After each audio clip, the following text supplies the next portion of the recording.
सभी को नमस्कार। मैं आचार्य डॉक्टर रणजीत सिंह रघुवंशी। आज हम पढ़ेंगे एनसीईआरटी संस्कृतम सेमुसी भाग प्रथमा कक्षा नवमी चतुर्थः पाठः सूक्ति मोक्तिकम।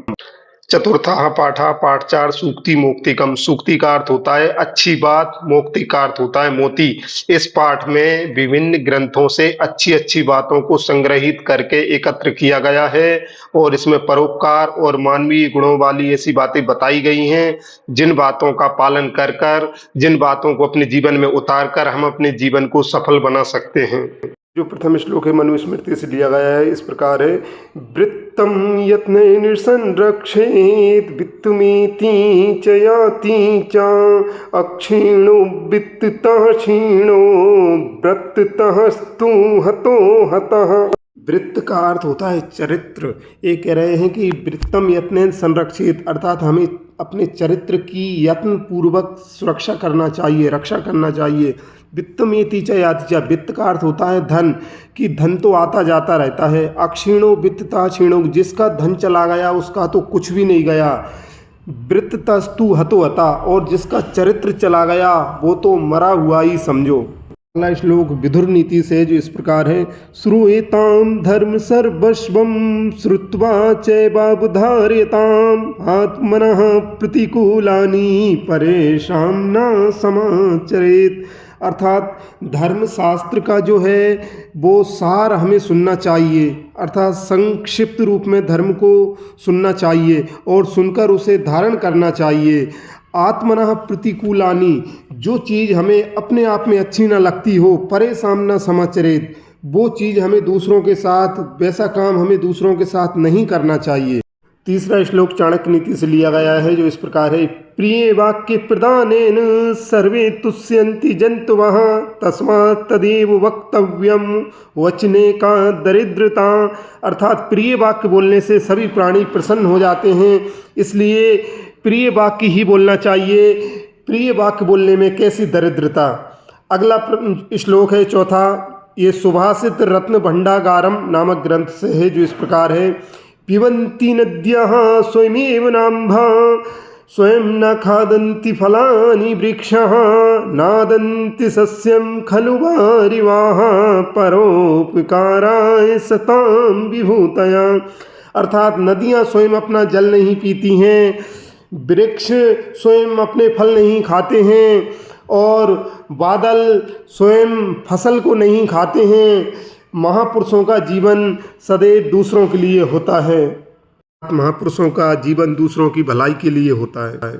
श्लोक क्रमांक 5 मृच्छ कटिकम से लिया गया है और जो इस प्रकार है। गुणेष्वेवि कर्तव्यः प्रयत्नः पुरुषैः सदा गुणयुक्तो दरिद्रोऽपि नैश्वर्यैर्गुणैः समः। अर्थात मनुष्यों को सदैव गुणी बनने का प्रयत्न करना चाहिए, क्योंकि गुणों से युक्त व्यक्ति गरीब होने पर भी गुणहीन धनवान व्यक्ति से श्रेष्ठ होता है। अगला श्लोक जो है छठवां श्लोक, वो नीति शतक से लिया गया है जो इस प्रकार है।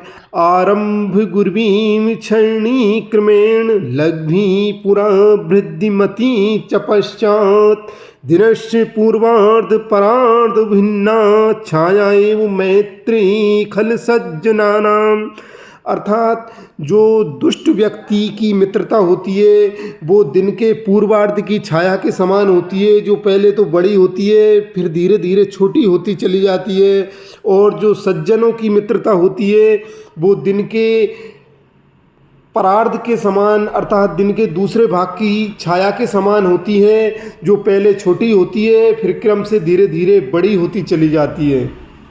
श्लोक क्रमांक 7 भामिनी विलासाः नामक ग्रंथ से लिया गया है जो इस प्रकार है। यत्रापि कुत्रापि गतः भवेयुर्हंस महीम मंड मंडनाय हानिस्तु तेषां हि सरोवराणां येषां मरालैः सह विप्रयोगा। ये कह रहे हैं कि हंस जहाँ कहीं भी जाता है वो सम्मान पाता है, हानि तो उन सरोवरों की हो जाती है जिनको छोड़कर वो हंस चले जाते हैं। इसका अभिप्राय ये है कि जो गुणी व्यक्ति होता है, अच्छे गुणों वाला व्यक्ति होता है, वो जहाँ भी जाता है सम्मान पाता है, किंतु जिस व्यक्ति को छोड़कर वो चला जाता है उस व्यक्ति की दुर्दशा हो जाती है, उसकी खराब हालत हो जाती है। दूसरा श्लोक जो है वो 8वां श्लोक हेतुपदेश से लिया गया है, जो इस प्रकार है।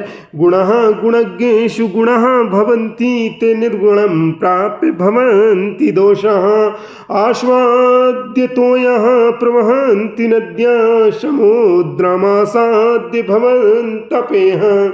अर्थात गुण जो होते हैं जब गुणी व्यक्ति के पास पहुंचते हैं तो वो गुण कहलाते हैं, और वही गुण जब निर्गुण व्यक्ति के पास पहुंच जाते हैं तो दोष बन जाते हैं। जिस प्रकार से नदियों में पीने योग्य मीठा पानी बहता है किंतु समुद्र में मिलकर वह खारा अर्थात न पीने योग्य हो जाता है। एक पद अनुत्तरम लिखत, एक पद अर्थात एक शब्द में उत्तर लिखना। प्रश्न क्रमांक का वित्ततः क्षीणः कीदृशः भवति, अर्थात धन से क्षीण व्यक्ति कैसा होता है। उत्तर होगा अक्षीणः, अर्थात जिसका कुछ भी नहीं गया ऐसा होता है।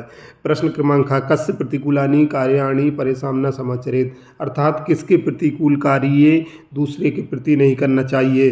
अर्थात कौन से काम हैं जो किसके प्रतिकूल हो, जो दूसरों के साथ नहीं करना चाहिए। तो उत्तर होगा आत्मनः, अर्थात जो हमें अपने प्रतिकूल लगे वो काम दूसरों के साथ नहीं करना चाहिए। गा कुत्र दरिद्रता न भवेत, कहाँ पर दरिद्रता नहीं होना चाहिए। उत्तर होगा वचने अर्थात बोलने में।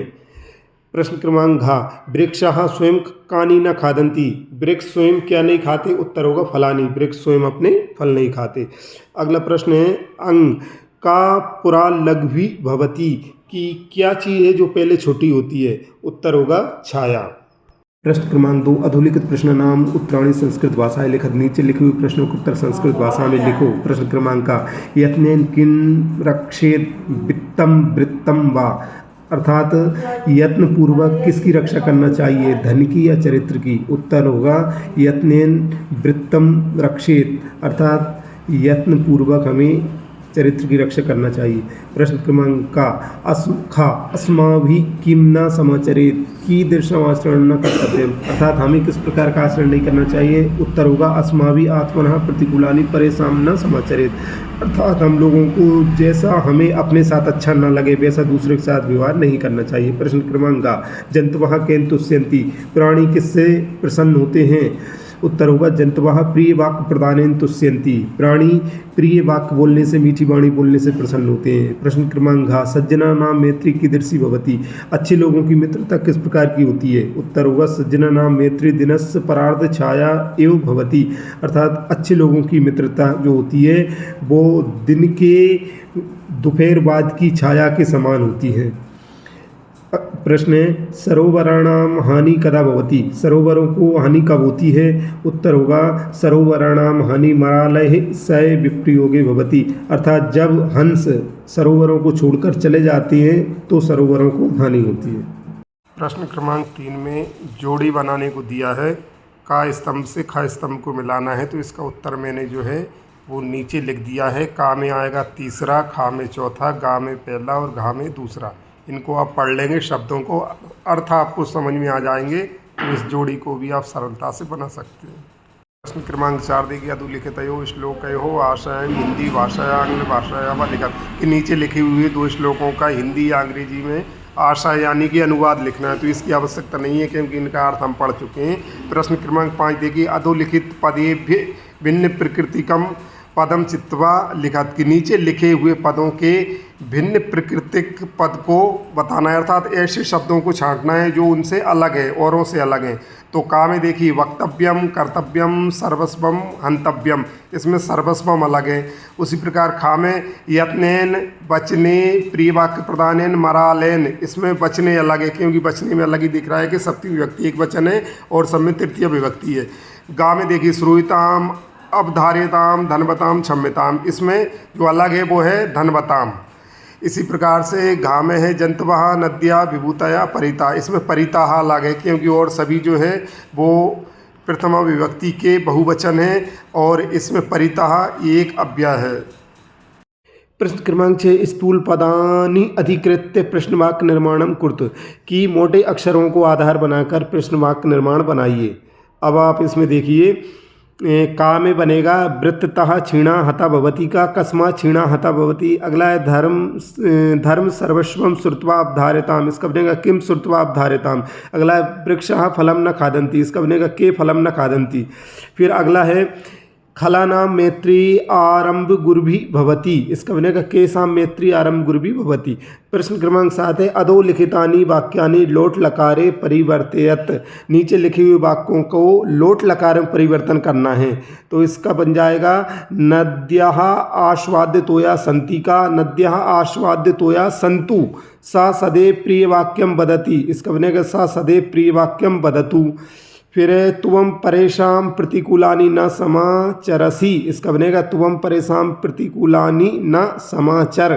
फिर ते वृत्तं यत्नेन संरक्षन्ति, इसका बनेगा ते वृत्तं यत्नेन संरक्षन्तु। फिर अहं परोपकाराय कार्यं करोमि, इसका बनेगा अहं परोपकाराय कार्यं कर्वाणि। इति चतुर्थः पाठः समाप्तः। सर्वेभ्यो नमो नमः।